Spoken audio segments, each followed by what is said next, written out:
today for this episode, I'm going to show you how to make Christmas peppermint bark. And it's one of those things that it is so expensive at the store to buy. It's like $10 for a tin. But today, we're going to make it for under like $5. And it's a great gift to give out for the holidays, and it's really pretty and very nice and rustic looking, and I love that about this Christmas bark. So I can't wait to show you how to make this peppermint Christmas bark.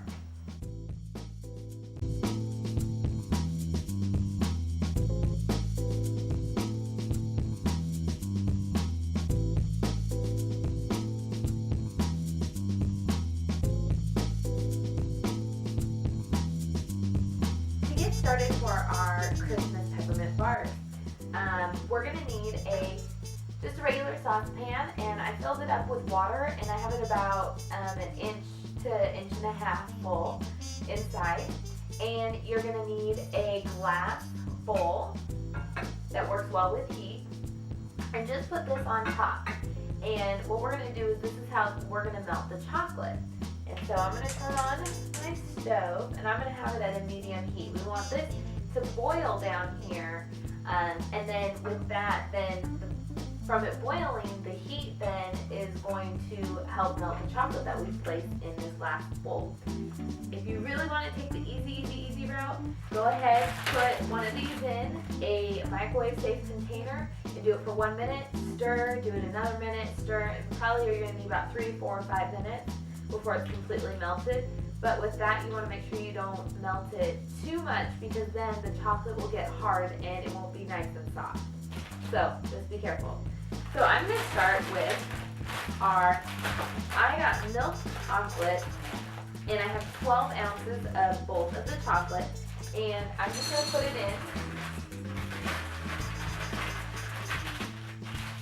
in. And I'm just going to let that melt. But what else I'm going to add in is I'm going to do a teaspoon of vegetable oil, and that's just going to help out the chocolate. So I'm just going to eyeball it. Alright, and I'm just going to stir it around there.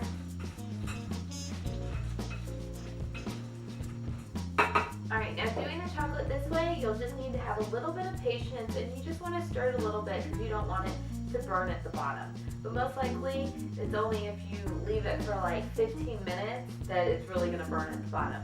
So I'm going to melt this down. In the meantime, I'm going to take all my candy canes here, and I'm going to crush them in you can use a food processor and crush them, or you can put them in a plastic baggie and pound them out with like a meat cleaver or a hammer, whatever you have.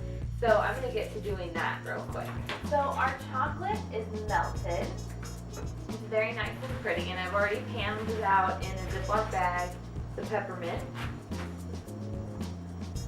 I'm leaving that off to the side, and we're going to pour out on foil. I've taken a baking sheet, like a cookie baking sheet, and lined it with foil, and I have the matte side up of the foil, not the shiny side, but that matte side.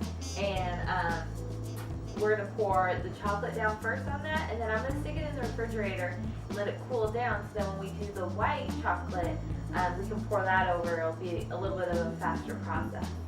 So I'm going to take this, and it's not that hot, so, and just pour it over. Alright.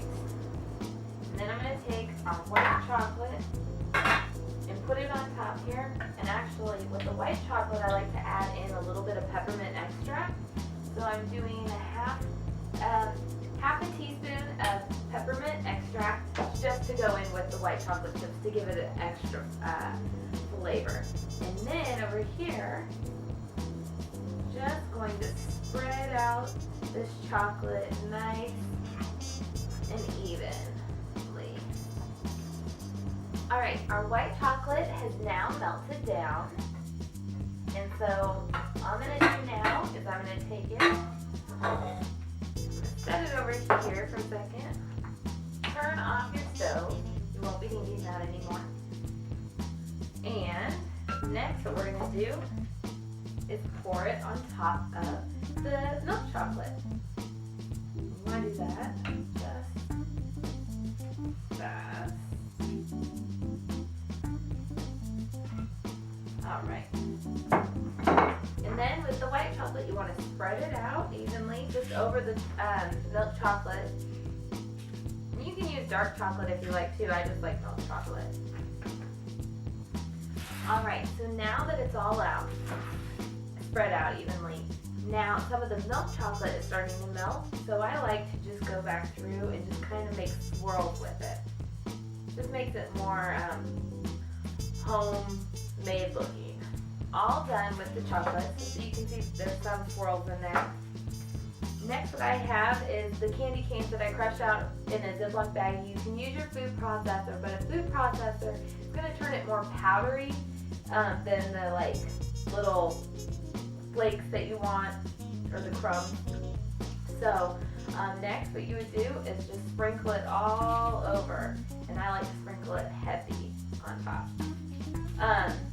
I used 9 candy canes, regular candy canes, so you should, you know, do accordingly, but 9 will probably be plenty for me. If you want, you can do like 5, 6, but just whatever you're liking. Alright guys, the peppermint Christmas bark is all ready. It's been in the fridge for about an hour, and I'm going to take it out. Should come out this easy, the foil. So we'll put this over the side. And then you're going to want to peel back off the foil. Okay guys, you can see that the peppermint bark is ready, but I want to tell you what I did was I removed it from the foil, from the fridge. It all hardened, and then it was this big sheet, and I used my fingers and just took it and broke the pieces. Now this is the messy part, so you want to have a little area that you can get messy, because little bits of the candy that didn't stick well are going to come off. But that's why you want to make sure you coat it really, really thick with the peppermint. So next, all you would need to do is package it up into some fun gift wrap for the holidays, a nice tin, put it out on a nice platter for friends and family to eat. This is a really great treat. It's really inexpensive when you make it, as opposed to buying it at the store where it's really expensive for a tin. And this way you can say you made it and it tastes much better. So until next time, remember to catch me at Twitter, Facebook, and YouTube. And remember to always keep it saucy. Thanks for watching.